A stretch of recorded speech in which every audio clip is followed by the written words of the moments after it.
नमस्कार, जय हिंद। मैं आपका दीपक सर आप सभी बच्चों का A to Z स्टडी पर बहुत बहुत स्वागत करता हूं।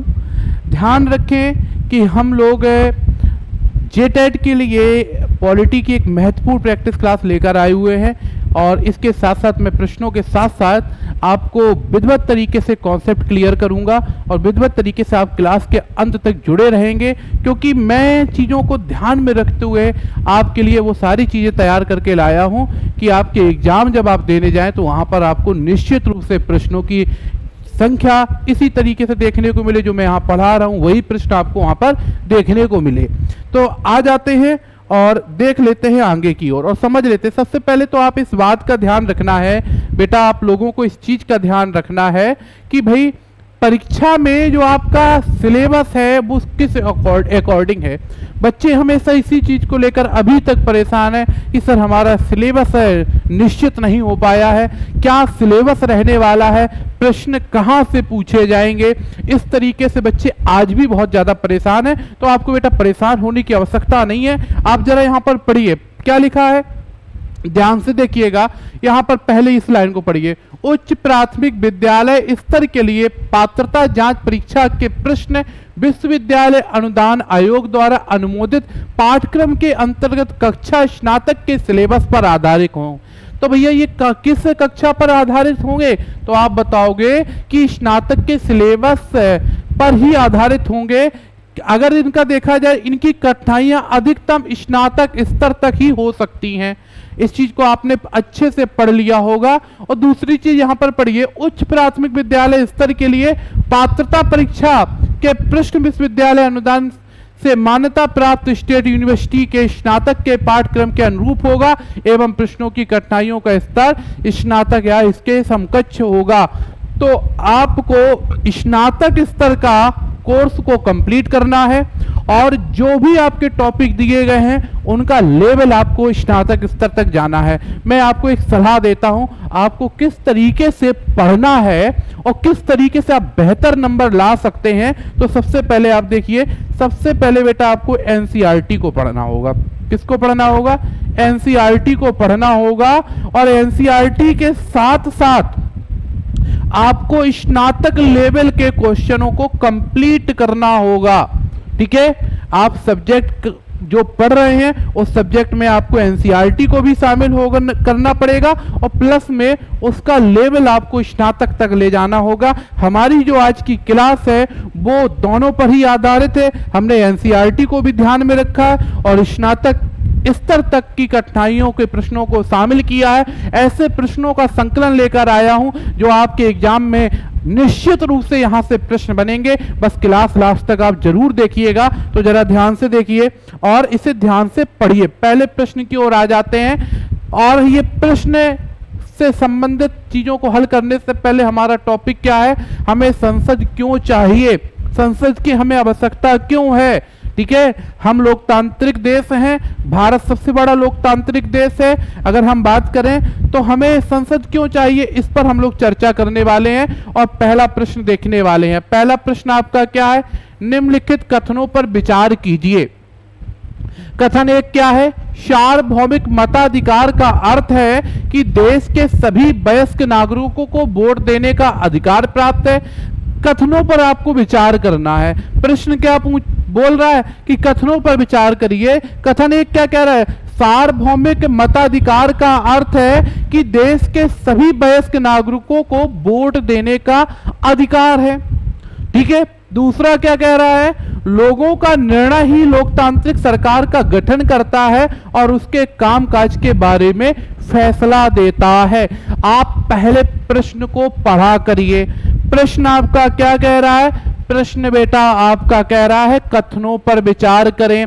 आपने कथन एक पढ़ा, कथन एक क्या कह रहा है, सार्वभौमिक मताधिकार का अर्थ है कि सभी वयस्क नागरिकों को वोट देने का अधिकार है।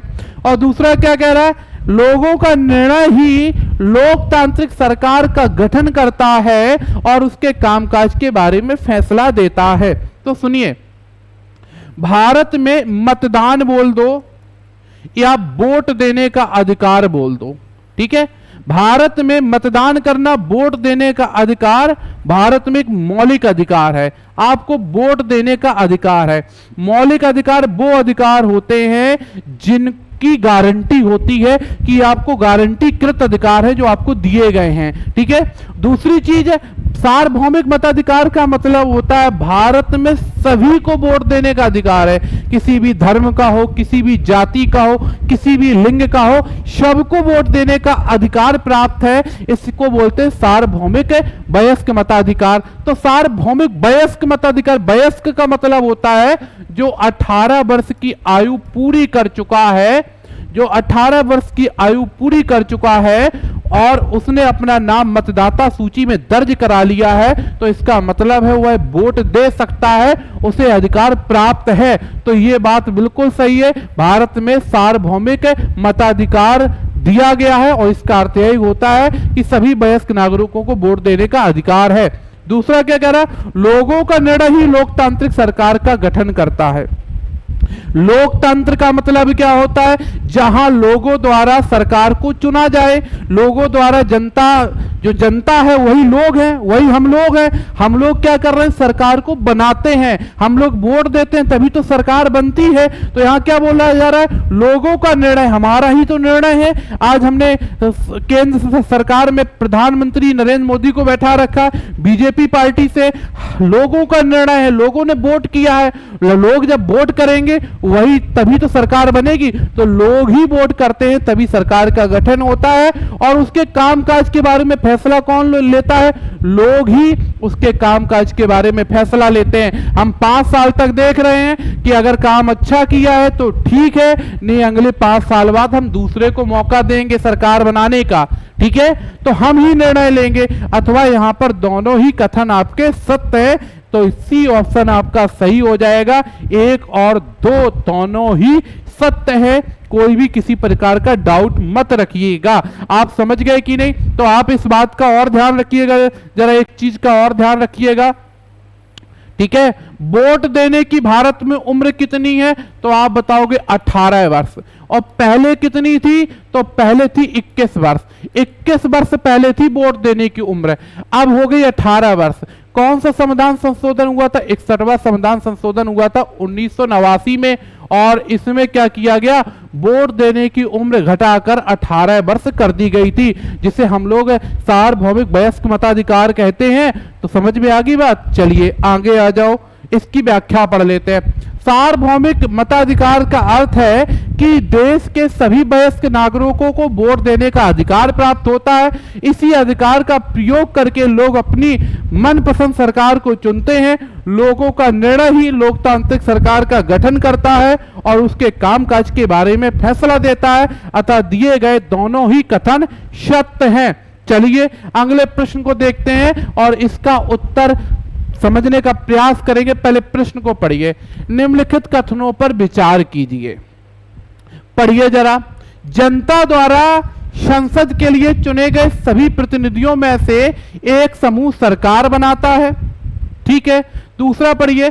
संसद सरकार को नियंत्रित करती है और उसका मार्गदर्शन करती है।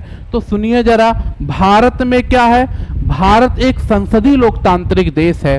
अथवा यहां पर कई पार्टियां हैं जो चुनाव लड़ती हैं। आपने देखा होगा बीजेपी का नाम आप लोग जानते हैं, बीजेपी भी चुनाव लड़ती है। कांग्रेस का नाम सुना होगा, कांग्रेस भी चुनाव लड़ती है। कई पार्टियां भारत में चुनाव लड़ती हैं और जिस पार्टी को सबसे ज्यादा सीटें प्राप्त होती हैं, यानी भारत की अगर बात करें तो भारत में 543 लोकसभा सीटों के लिए चुनाव होते हैं, जिसमें से अगर कोई पार्टी 272 सीटें प्राप्त कर ले तो वह सरकार बना सकती है। तो यहां क्या बोला गया, जनता द्वारा संसद के लिए चुने गए सभी प्रतिनिधियों में से एक समूह सरकार बनाता है। जिस समूह को 272 सीटें प्राप्त हो जाएंगी वह सरकार बनाएगा। जैसे भाजपा ने इस बार 272 सीटें अपने एनडीए गठबंधन से प्राप्त की और सरकार बना ली। तो ये तो सत्य हो गया। दूसरा है, संसद सरकार को नियंत्रित करती है। संसद का काम है सरकार को नियमावली के अनुसार चलाना और उसका मार्गदर्शन करती है। दोनों ही ऑप्शन आपके सही हैं, अथवा सी ऑप्शन सही हो जाएगा। 1 और 2 दोनों ही सत्य हैं। देखिए जरा, जनता द्वारा संसद के लिए चुने गए सभी प्रतिनिधियों में से बहुमत प्राप्त एक समूह सरकार बनाता है। संसद सरकार को नियंत्रित करती है और उसका मार्गदर्शन करती है, अतः दोनों ही कथन सत्य हैं। अब जरा यहां पर जब बात इसकी आ गई है तो बेटा एक चीज को और समझ लो। हम लोग थोड़ा संसद को देख लेते हैं, बात कर लेते हैं संसद की। आप लोग संसद किस आर्टिकल में पढ़ते हो? तो सुनिए, संसद आप आर्टिकल 79 में पढ़ते हो। संसद के अगर आपसे पूछा जाएगा सदन कितने, सदन का मतलब हो गया घर, तो सदन कितने हैं? तो आप बताओगे संसद के सदन है 2। एक को बोलते हैं उच्च सदन, क्या बोलते हैं? एक को बोलते हैं उच्च सदन और दूसरे को बोलते हैं बेटा निम्न सदन। क्या बोलते हैं? दूसरे को बोलते हैं निम्न सदन। तो संसद के सदन है 2, एक हो गया उच्च सदन, दूसरा हो गया निम्न सदन। ठीक है, जब वो आपसे प्रश्न पूछे संसद के अंग कितने होते हैं, पार्ट कितने होते हैं, जब वो अंग पूछेगा तो आप बताओगे सर संसद के अंग होते हैं 3। एक हो गया लोकसभा, ठीक है, और दूसरा हो गया राज्यसभा। क्या हो गया? दूसरा हो गया राज्यसभा। इस बात को आपको ध्यान रखना है। एक लोकसभा हो गया और दूसरा राज्यसभा हो गया। एक संसद का होता है अभिन्न अंग। क्या होता है? एक संसद का होता है अभिन्न अंग और उसी को हम लोग कहते हैं राष्ट्रपति। क्या कहते हैं बेटा? तो आप बताओगे सर राष्ट्रपति कहते हैं। तो संसद का अभिन्न अंग राष्ट्रपति होता है, अथवा अंग कितने हो गए बेटा? 3, लोकसभा, राज्यसभा और राष्ट्रपति। राज्यसभा को ही उच्च सदन कहा जाता है और लोकसभा को निम्न सदन कहा जाता है। लोकसभा की अगर हम कार्यकाल की बात करें तो यहाँ पर 5 साल का कार्यकाल होता है, ठीक है, और जबकि राज्यसभा में सदस्यों का कार्यकाल 6 वर्ष का होता है। सदस्यों का कार्यकाल 6 वर्ष का होता है और राज्यसभा में सदस्य बनने की उम्र कितनी होती है? मिनिमम 30 वर्ष होती है। और लोकसभा का अगर सदस्य बनना है तो आपकी मिनिमम उम्र कितनी होनी चाहिए? 25 वर्ष होनी चाहिए। वर्तमान में लोकसभा में 543 सीटों के लिए चुनाव का आयोजन होता है। 543 सीटों के लिए चुनाव का आयोजन होता है। पहले 545 सीटों पर बात होती थी, जिसमें 543 के लिए चुनाव होते थे। 2 व्यक्ति एंग्लो इंडियन, आंग्ल इंडियन जिसे कहते हैं, आंग्ल इंडियन समुदाय से चुने जाते थे, जो आर्टिकल 331 में थे। अब इसे हटा दिया गया है, अब नहीं चुने जाते हैं। तो 543 के लिए चुनाव होते हैं, जिसमें से 530 आपके कहां से चुने जाते हैं?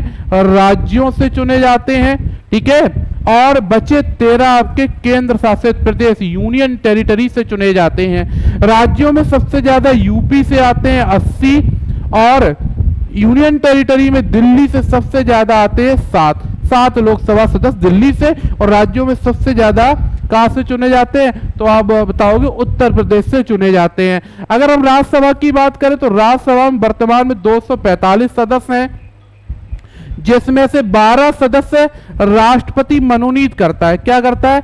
राष्ट्रपति मनोनीत करता है। मनोनीत का मतलब होता है अपने मन से चुन लेना, उसे बोलते हैं मनोनीत करना। अब समझो ये कला, साहित्य, विज्ञान, समाज सेवा के क्षेत्र से चुने जाते हैं। और बचे आपके 233 सदस्य, ये आपके आते यूनियन टेरिटरी, केंद्र शासित प्रदेश अथवा स्टेट, अथवा इन्हें बोलते हैं राज्यों से चुना जाता है। जिसमें कितने बचे? 4 आ जाएंगे आपके यूनियन टेरिटरी यानी केंद्र शासित प्रदेशों से, और राज्यों से आ जाएंगे 229। उत्तर प्रदेश से सबसे ज्यादा आपके आते हैं। उत्तर प्रदेश से कितने आते हैं? जरा ध्यान से देखेंगे, उत्तर प्रदेश से कितने आते हैं तो हम बता दे रहा हूं, यूपी से आते हैं, देखिए भाई, यूपी से आ जाते हैं 31 और यूनियन टेरिटरी में दिल्ली से आ जाता है कितना? तो आप बताएंगे 3 आ जाते हैं। इस बात को भी आपको बेटा याद रखना है। आ जाते हैं अगले प्रश्न की ओर, और अगले प्रश्न को जरा फटाफट देख लीजिए और उत्तर करने का बेटा प्रयास करिएगा। आप लोग कमेंट करिएगा। निम्नलिखित में से कौन से निकाय संसद के अंगों में शामिल हैं? तो भैया संसद में कौन कौन अंग शामिल हैं अभी बताया है। तो संसद के अंग कितने बताए थे? 3, राज्यसभा, लोकसभा और राष्ट्रपति। तो उत्तर आपका क्या हो जाएगा? केवल 1, 2, 3। ये विधानसभा विधानमंडल का सदस्य होता है, विधानमंडल का अंग होता है। विधानमंडल के 2 अंग हो सकते हैं, जैसे हम लोग एक को बोलते हैं विधान परिषद, ठीक है, और एक को बोलते हैं विधानसभा। क्या बोलते हैं? विधानसभा। तो याद रखना, विधान सभा जो है वो विधानमंडल का अंग है। संसद के केवल 3 अंग होते हैं, राज्यसभा, लोकसभा और राष्ट्रपति। अभी मैंने पिछली बार बताया था कि नहीं, संसद के बेटा कितने सदन बताए थे? ये देखिए कितने अंग बताए थे, लोकसभा 1, राज्यसभा 2 और अभिन्न अंग राष्ट्रपति। समझ गए होंगे। चलिए प्रश्न हो गया आपका। तो राष्ट्रपति, राज्यसभा, ठीक है, और क्या लोकसभा, तीनों मिलकर संसद का निर्माण करते, विधानसभा इसमें सम्मिलित नहीं है। अगला प्रश्न पढ़िए और इसको देख लेते हैं बेटा कैसा प्रश्न है ये। भारतीय संसद में संबंधित निम्नलिखित कथनों पर विचार कीजिए। विचार करो। भारतीय संसद देश की सर्वोच्च कानूनी निर्मात्री संस्था है। दूसरा है, राज्यसभा लोकसभा में क्रमशः 245 545 सदस्य होते हैं, जिनके सभापति और अध्यक्ष क्रमशः उपराष्ट्रपति और राष्ट्रपति होते हैं। तो सुनिए, भारतीय जो संसद है, समस्त कानून यहीं से बनते हैं। संसद ही कानून बनाती है। संसद ही क्या करती है? कानून बनाती है। कानून का निर्माण करना, कानून को बनाना, कानून का निर्माण करना, कानून को बनाना संसद का काम है, और संसद ही सर्वोच्च संस्था है कानून बनाने की। तो ये तो सत्य हो गया। लेकिन यहां क्या बोला गया कि राज्यसभा में 245, चलो मान लिया, और लोकसभा में भी मान लिया 2, अगर नहीं हटाते हो आप एंग्लो इंडियन वाले, जबकि हटा दिए गए हैं, तो 545 सदस्य होते हैं। ये भी सत्य है। लेकिन इनके सभापति, अध्यक्ष और उपराष्ट्रपति, राष्ट्रपति होते हैं, ये गलत है। तो सुनिए, लोकसभा का जो अध्यक्ष होता है लोकसभा अध्यक्ष होता है, और राज्यसभा का जो अध्यक्ष होता है वह उपराष्ट्रपति होता है, जिसे सभापति कहते हैं। राष्ट्रपति जो है, ठीक है, यह किसी का भी, लोकसभा या राज्यसभा किसी का अध्यक्ष नहीं होता है, इसलिए यह गलत हो गया। अथवा यहां पर एक ही सही होगा, ए ऑप्शन सही होगा। तो सुनिए, भारतीय संसद देश की सर्वोच्च कानून निर्मात्री संस्था है, अतः कथन एक सत्य है। अतः जो कथन एक है सत्य है। राज्यसभा लोकसभा में क्रमशः 245 545 सदस्य होते हैं। उपराष्ट्रपति राज्यसभा के पदेन सभापति होते हैं। इन्हें वेतन भत्ते भी सभापति के पद के लिए दिए जाते हैं, उपराष्ट्रपति पद के लिए नहीं, ठीक है। तो जो आपका उपराष्ट्रपति होता है वह सभापति के रूप में ही राज्यसभा में काम करता है। वेतन भी उन्हें सभापति का ही मिलता है, काम भी सभापति के करते हैं। जब राष्ट्रपति अपने पद पर नहीं होता है तो सभापति को ही कार्यवाहक राष्ट्रपति बनाया जाता है, इसीलिए इसे उपराष्ट्रपति की संज्ञा दी गई है। लोकसभा का अध्यक्ष राष्ट्रपति नहीं होता है, बल्कि लोकसभा का सदस्य अध्यक्ष उपाध्यक्ष अपने ही सदन से चुने जाते हैं। अतः कथन 2 असत्य है। प्रत्येक आम चुनावों के पश्चात राष्ट्रपति द्वारा निर्धारित दिनों में लोकसभा अपने अध्यक्ष का चुनाव करती है, वहीं उपाध्यक्ष का चुनाव अध्यक्ष द्वारा निर्धारित तारीख पर किया जाता है। तो आप समझ गए, राष्ट्रपति न तो लोकसभा का अध्यक्ष होता है न तो राज्यसभा का होगा। तो यहां पर क्यों गलत हुआ आपको अच्छे से समझ में आ गया होगा। अब पढ़िए अगला प्रश्न। निम्नलिखित कथनों पर विचार कीजिए। कथन क्या कह रहा है?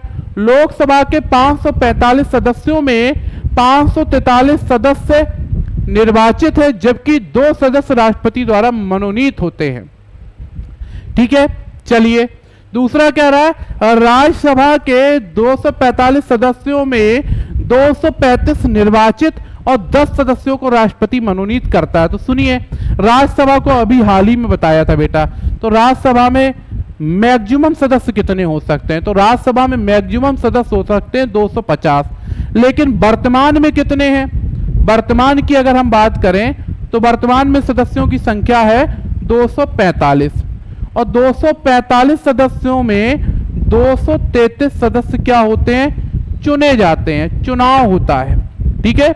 जिसमें से 12, सुनिए इधर देखिए जरा, जिसमें से 4 जो सदस्य होते हैं वो कहां से आते हैं? यूनियन टेरिटरी यानी केंद्र शासित प्रदेशों से, और 229 कहां से आते हैं? ये 229 आते हैं राज्यों से, या हम कह सकते हैं स्टेट से। तो यहां पर 235 वाला गलत हो गया, क्योंकि 233 होना चाहिए। और बचे 233 में कितने? 245 में 233 चले गए, 12 बचे। 12 राष्ट्रपति क्या करता है? मनोनीत करता है कला, साहित्य, विज्ञान, समाज सेवा, शिक्षा के क्षेत्र से, अथवा यहां 12 होना चाहिए था। तो ये आपका गलत हो गया, एक सही हो गया, केवल ए ऑप्शन सही होगा। अगला देखिए, अगले प्रश्न की ओर आ जाते हैं। अगले प्रश्न को देखते हैं। भारतीय संसद से संबंधित निम्नलिखित कथनों पर विचार कीजिए। कथन एक क्या कह रहा है? कार्यपालिका ऐसे लोगों का समूह होती है जो संसद द्वारा बनाए गए कानूनों को लागू करने के लिए मिलकर काम करती। क्या कह रहा है? कार्यपालिका ऐसे लोगों का समूह है जो संसद द्वारा बनाए गए कानूनों को लागू करने के लिए मिलकर काम करती है। चलिए, दूसरा क्या कह रहा है? प्रधानमंत्री लोकसभा में सत्ताधारी दल का मुखिया होता है, जिसकी सलाह पर राष्ट्रपति मंत्रिपरिषद की नियुक्ति करता है। तो पहले तो ये समझो, सरकार क्या है, सरकार कैसे काम करती है, सरकार के अंग क्या है, वास्तव में शासन प्रणाली जो है हमारे, उसके अंग क्या है? उसके अंग होते हैं 3। पहला अंग है विधायिका, और दूसरा अंग होता है कार्यपालिका, और तीसरा अंग होता है न्यायपालिका। तो हम कह सकते हैं सरकार के जो अंग होते हैं वो 3 अंग होते हैं, विधायिका, कार्यपालिका और न्यायपालिका। विधायिका का काम है कानून का निर्माण करना, जैसे संसद विधायिका है भारत में, यह कानून का निर्माण करेगी, इसका काम है कानून का निर्माण कर देना। कार्यपालिका का काम है कानून जो बनाया है विधायिका ने, इसे लागू कर देना, इंप्लीमेंट कर देना। और न्यायपालिका का काम है न्याय देना। क्या काम है? न्यायपालिका का काम है न्याय देना। यह स्वतंत्र है और एकल है। ठीक है, तो भारत में न्यायपालिका की स्थिति कैसी मानी जाती है? स्वतंत्र मानी जाती है। इसका काम है न्याय देना। यह न्यायपालिका किसी के अधीन नहीं होती, स्वतंत्र होती है, और भारत में एकल न्यायपालिका है। ठीक है, तो ध्यान रखना है। अब पढ़िए, कार्यपालिका ऐसे लोगों का समूह है जो संसद द्वारा बनाए गए कानूनों को लागू करती है। मैंने बताया कानून को लागू करने का काम कार्यपालिका का होता, सत्य है। प्रधानमंत्री जो होता है वह लोकसभा में सत्ताधारी दल का नेता होता है, और उसी के कहने पर, उसी की सलाह पर राष्ट्रपति मंत्रिपरिषद की नियुक्ति करता है। यह भी सत्य है। दोनों ही ऑप्शन सत्य है, अथवा सी ऑप्शन आपका सही होगा। ठीक है, दिए गए कथनों, दोनों कथन सत्य है। कार्यपालिका ऐसे लोगों का समूह है जो संसद द्वारा बनाए गए कानूनों को लागू करके मिलकर काम करती है। प्रधानमंत्री लोकसभा में सत्ताधारी दल का मुखिया होता है, जिसकी सलाह पर राष्ट्रपति मंत्रिपरिषद की नियुक्ति करता है। अब प्रश्न नंबर 7 को पढ़िए और इसका उत्तर करने का प्रयास करिएगा। पढ़िए जरा, राज्यसभा के बारे में निम्नलिखित कथनों पर विचार कीजिए।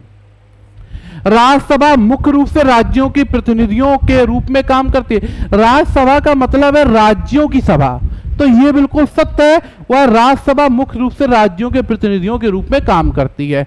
विधि निर्माण संबंधी प्रस्ताव को पहले लोकसभा में पेश किया जाता है, तत्पश्चात राज्यसभा में। अगर कोई कानून बनाना है, कोई भी कानून बनाना है, तो लोकसभा के 2 सदन होते हैं। जो हमारी संसद है ना, संसद के 2 सदन होते हैं, राज्यसभा और लोकसभा। तो अगर कानून बनाना है तो चाहे तुम राज्यसभा में पहले ले आओ, चाहे लोकसभा में, किसी भी सदन में आप लेके आ सकते हो उस प्रस्ताव को। तो यहां क्या बोला जा रहा है कि पहले लोकसभा में लाना पड़ेगा? नहीं, आप चाहे तो राज्यसभा में लेकर आए, चाहे आप लोकसभा में। ठीक है, तो इसलिए ये गलत हो गया। अगला देखिए, राज्यसभा लोकसभा द्वारा पारित कानूनों की समीक्षा करती है। यह बात बिल्कुल सही है। राज्यसभा जो है ना, लोकसभा में जो कानून पारित हो जाते हैं, फिर वह कानून जाता है राज्यसभा में पारित होने के लिए। तो राज्यसभा उस कानून के बारे में सोचती है, समझती है, विचार करती है, समीक्षा करती है, और आवश्यकता पड़ने पर संशोधन भी कर सकती है। सत्य है। ठीक है, राज्यसभा के सदस्यों को चुनाव विभिन्न राज्यों की विधानसभा के सदस्यों द्वारा होता है। यह भी सत्य है। तो असत्य कौन हुआ? केवल तो। ठीक है, तो 2 ऑप्शन आपका सही हो जाएगा। समझ गए कि नहीं? चलिए आगे देखिए, भारतीय संसद के संदर्भ में निम्नलिखित कथनों पर विचार कीजिए। लोकसभा को भंग किया जा सकता है। तो भैया, लोकसभा 5 साल के लिए बनाई जाती है, उसका गठन 5 साल के लिए होता है, और लोकसभा को राष्ट्रपति भंग कर देता है। मंत्रिपरिषद या प्रधानमंत्री की सलाह पर या त्रिसंख्यक लोकसभा होने की स्थिति पर राष्ट्रपति भंग कर देता है। तो ये बात तो बिल्कुल सत्य है, राज्यसभा को भंग नहीं किया जा सकता। तो भैया सुनो, राज्यसभा एक स्थायी सदन है, इसे कभी भंग नहीं किया जा सकता, और जबकि लोकसभा अस्थायी सदन, इसे भंग किया जा सकता है। तो आपके दोनों ही सत्य हो जाएंगे, तो सी ऑप्शन आपका सही होगा, 1 और 2। चलिए आगे आ जाते हैं। निम्नांकित कथनों में से असत्य कथन का चयन करना है। तो राज्यपाल राज्य विधानमंडल का अंग नहीं होता। क्या बोला जा रहा है? राज्यपाल राज्य विधानमंडल का अंग नहीं होता। दूसरा कह रहा है राष्ट्रपति संसद का अभिन्न अंग होता है। तीसरा कहा जा रहा है प्रधानमंत्री संसद के किसी भी सदन का सदस्य हो सकता है, और राज्यसभा एक स्थायी सदन। भैया राज्यसभा स्थायी सदन है। राज्यसभा कैसा सदन है? स्थायी। और लोकसभा कैसा सदन है? अस्थायी। क्योंकि लोकसभा कभी भी समाप्त हो जाता है, राज्यसभा हमेशा चलता रहता है, कभी समाप्त नहीं होता, कभी भंग नहीं होता, इसलिए राज्यसभा स्थायी सदन है। तो यह सत्य है। प्रधानमंत्री भारत में किसी भी सदन का नेता हो सकता है, चाहे वो लोकसभा से चुनाव जीते, चाहे राज्यसभा से। इंदिरा गांधी राज्यसभा से बनी, मनमोहन सिंह को प्रधानमंत्री राज्यसभा से बनाया गया, इंद्र कुमार गुजराल को राज्यसभा से प्रधानमंत्री बनाया गया, नरेंद्र मोदी लोकसभा से हैं, तो अटल बिहारी वाजपेयी लोकसभा से थे, राजीव गांधी लोकसभा से थे। तो भैया किसी भी सदन का नेता प्रधानमंत्री बन सकता है। राष्ट्रपति संसद का अभिन्न अंग सत्य है। राज्यपाल राज्य विधानमंडल का अंग नहीं होता है, ये गलत है। राज्यपाल राज्य विधानमंडल का ही अंग होता है। ठीक है, तो इसीलिए यहां पर क्या चयन करना था? असत्य का चयन करना था। ए ऑप्शन आपका सही हो जाएगा। ठीक है, आगे आ जाते हैं कानूनों की समझ वाले चैप्टर की ओर हम लोग बढ़ जाते हैं और इसे देखने का बेटा प्रयास करते हैं। ठीक है, इसे समझने का बेटा प्रयास करते हैं। सुनिए जरा, कानून के शासन के संदर्भ में निम्नलिखित कथनों पर आपको विचार करना है। सुनिए, इसका अर्थ है कि सभी कानून देश के सभी नागरिकों पर सख्ती से लागू होंगे। दूसरा, इसके द्वारा सभी प्रकार के अपराधों के लिए एक निश्चित सजा और प्रक्रिया का प्रावधान किया गया है।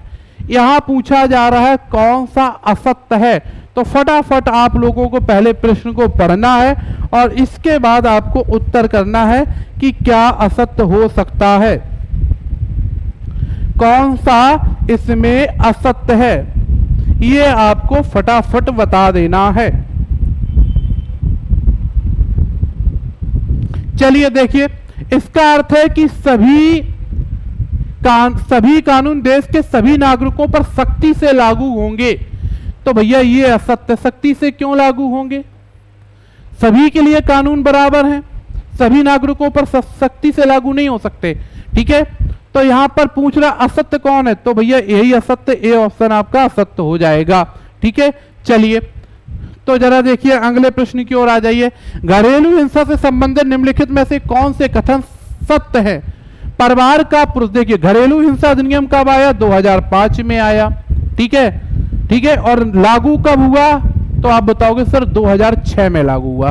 और यहां से प्रश्न बेटा बहुत बार पूछे गए हैं आपके एग्जाम में। ठीक है, सीटेट भी पूछता है और आपका झारखंड टेट भी पूछता है, छत्तीसगढ़ का टेट भी पूछता है, यूपी टेट भी पूछता है, सभी प्रश्न यहां से ऐसे आ सकते हैं।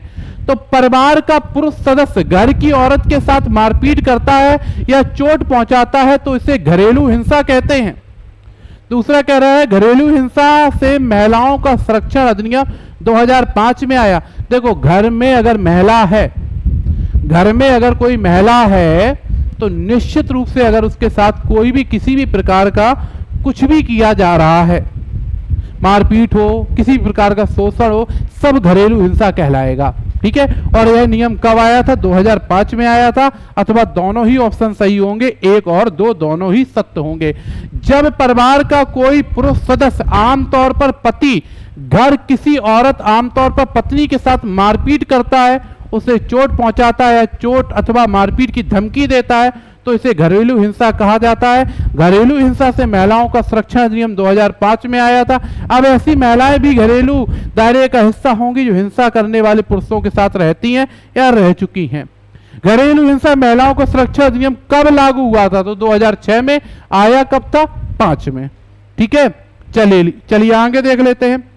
न्यायपालिका से संबंधित प्रश्न को देख लेते हैं और इसे हल करने का बेटा हम लोग प्रयास करेंगे और देखने का प्रयास करेंगे। पढ़िए जरा, न्यायपालिका के दायित्वों में निम्नलिखित में से कौन से बिंदु शामिल है? न्यायपालिका काम में विवादों का निपटारा करना। न्यायपालिका न्यायिक समीक्षा भी करती है, कानूनों की रक्षा भी करती है, मौलिक अधिकारों का क्रियान्वयन सुनिश्चित करती है, संविधान के संरक्षक का कार्य भी करती है, अथवा उपरोक्त सभी सही हो जाएंगे। ठीक है, सभी सही हो जाएंगे। अगला पढ़िए, निम्नलिखित कथनों पर विचार कीजिए। कथन एक क्या कह रहा है? न्याय की व्यवस्था नागरिकों, नागरिक व सरकार दोनों राज्य सरकारों के मध्य तथा केंद्र एवं राज्य सरकारों के मध्य पैदा हुए विवादों के निपटारे का तंत्र उपलब्ध कराती है। तो भैया एक बात को जरा सुनिए, न्यायपालिका का काम है, चाहे दो राज्यों के मध्य टकराव हुआ हो, चाहे एक पक्ष भारत सरकार का हो, एक राज्य का हो, चाहे कोई भी ऐसा विवाद हो जो देश हित के लिए या देश का सर्वोच्च विवाद बन गया हो, तो उसका निपटारा कौन करेगा? न्यायपालिका करेगी। सत्य है ये। संविधान की व्याख्या करने का अधिकार सर्वोच्च न्यायालय को है, संविधान की व्याख्या सर्वोच्च न्यायालय ही करता है। दोनों ही सत्य हैं। सी ऑप्शन आपका सही हो जाएगा। ठीक है, अगला देखिए, मौलिक अधिकारों से संबंधित निम्नलिखित कथनों पर विचार करना है। मौलिक अधिकारों के बारे में थोड़ा समझ लीजिए, क्योंकि यहां से प्रश्न बनते हैं और बहुत महत्वपूर्ण टॉपिक है। आप भाग 3 पढ़ेंगे। ठीक है, भाग 3 किससे संबंधित है? तो आप बताओगे सर मूल अधिकार से संबंधित है। भाग 3 किससे संबंधित है बेटा? तो आप बताओगे सर यह मूल अधिकार से संबंधित है, और मूल अधिकार अनुच्छेद 12 से 35 तक दिए गए। अनुच्छेद 12 से 35 तक के क्या दिए गए? तो आप बताओगे सर मूल अधिकारों को दिया गया है भाग 3 के अंतर्गत।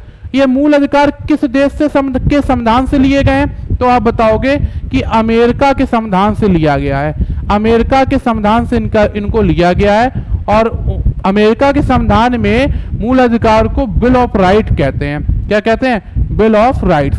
तो यह अमेरिका के संविधान से लिए गए हैं। भारत में मूल अधिकारों को फंडामेंटल राइट्स कहते हैं। वह अधिकार जो आपको जीवन यापन करने के लिए मूलभूत रूप से चाहिए, जैसे जीवन जीना है, खाने का अधिकार चाहिए, सोने का अधिकार चाहिए, तो आप बीमार हैं तो आपको दिखाने का अधिकार चाहिए, डॉक्टर से परामर्श का अधिकार चाहिए।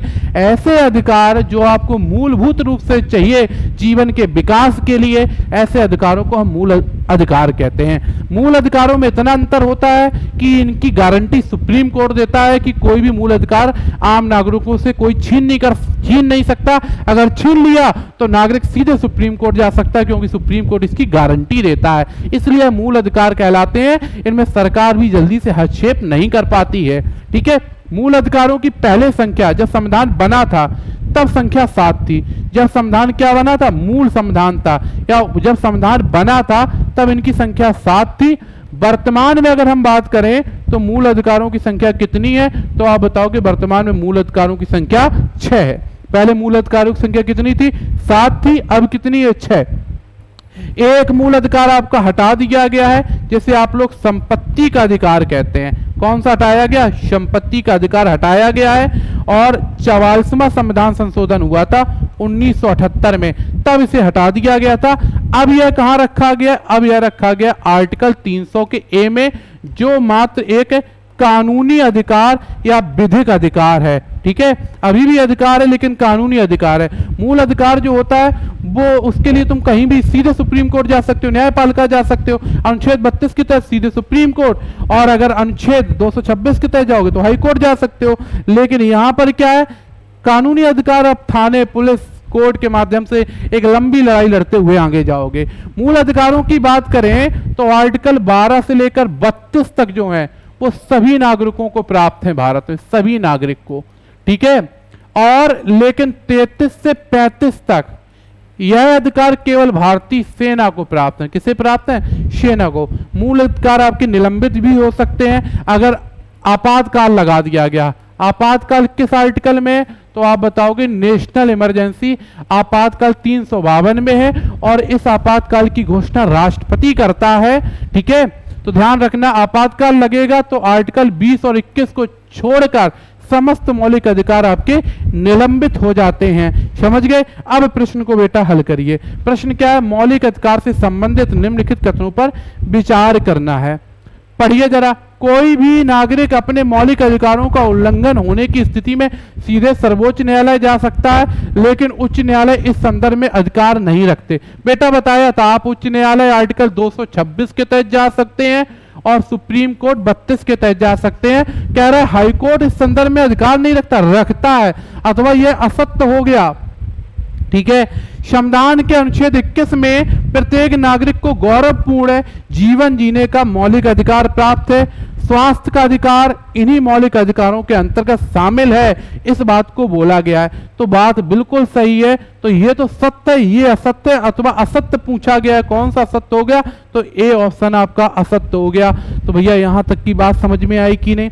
क्यों असत्य हो गया, बात समझ गए? चलिए आगे देख लेते हैं। ठीक है, भारत में सर्वोच्च न्यायालय के संबंध में निम्नलिखित कथनों पर विचार की। इसको 28 जनवरी कर लो। इसकी स्थापना 28 जनवरी 1950 को हुई थी। हाँ बिल्कुल बात सही है। तब इसमें 7 न्यायाधीश हुआ करते थे, 1 मुख्य न्यायाधीश हुआ करता था। वर्तमान में 33 न्यायाधीश प्लस 1 मुख्य न्यायाधीश है। तो सुप्रीम कोर्ट में अब न्यायाधीशों की संख्या 34 है। शुरुआत में 7 + 1 यानी 8 हुआ करती थी। पहले यह संसद के एक हॉल में स्थापित था। तो अपने पूर्ववर्ती फेडरल कोर्ट ऑफ इंडिया 1937 से 49 की भांति यह न्यायालय भी पहले संसद भवन के अंदर चैम्बर ऑफ प्रिंसेस में हुआ करता था। दोनों ही बात सत्य है। सी ऑप्शन आपका सही हो जाएगा। समझ गए कि नहीं? तो इस बात को आप लोग समझ गए होंगे। यहां पर दोनों ही ऑप्शन आपके क्या हो जाएंगे? सत्य हो जाएंगे। ठीक है, अब इस प्रश्न को जरा ध्यान से पढ़िए। निम्नलिखित कथनों पर विचार करो। भारतीय संविधान में न्यायपालिका को पूरी तरह से स्वतंत्र नहीं रखा गया। भैया मैंने क्या बोला था? न्यायपालिका पूरी तरह से स्वतंत्र है, तो ये तो गलत हो गया। उच्च और सर्वोच्च न्यायालय के न्यायाधीशों की नियुक्ति में सरकारों का दखल नहीं होने पर स्वतंत्र न्यायपालिका होना संभव है। ये बात बिल्कुल सत्य है, अथवा दूसरा ऑप्शन सत्य है। ठीक है, तो आज हम लोग इस क्लास में इतना ही रखेंगे। हम लोग मिलेंगे अगली क्लास के साथ और महत्वपूर्ण क्वेश्चन भी आपके साथ लेकर आएंगे। अभी तक 1-2 क्लास जो आपने देखी, आप मेरी भाषा को समझिए और इसके बाद हम लोग बेहतर तरीके से आगे काम करने वाले हैं और प्रश्नों पर चर्चा करने वाले हैं। तो आज की क्लास पर इतना ही रहेगा। जय हिंद, जय भारत।